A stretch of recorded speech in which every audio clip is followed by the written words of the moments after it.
Mhm. Kailangan alam mo yung value ng sarili mo, Mm. 'di ba? Kasi kunyari kung Ferrari ka or yung mga ano, yung mga gusto niyong kotse ba, mga Oo. matutulin, sports car, Correct. kakargahan mo ba yung sarili mo ng normal na gasolina? Hindi. Hindi, 'di ba? Hindi.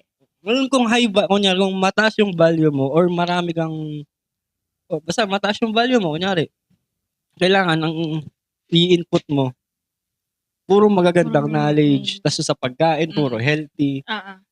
Kasi kunyari kung Ferrari nga kung lalagyan mo siya ng kahit konting ano ng yung low end na gas na hindi puwede Mm. sa kanya, malfunction na yun. So gano'n din tayo pala yung system natin.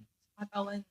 Oo, lalo sa katawan. Kaya pansin mo, ay ano ba yun, nawala bigla Ba sasabihin ko. sobrang galing ni God tsaka sa pagkaka-create ng katawan. Mm. Kasi una binigyan niya tayo ng katawan, eh, 'di ba? Tapos yung binigay niyang katawan sa atin may self-healing ba. Mm. Kumbaga, kung may sakit ka ngayon, kagagawan mo rin naman yun, eh. Kasi hindi mo Mm. inaalagaan.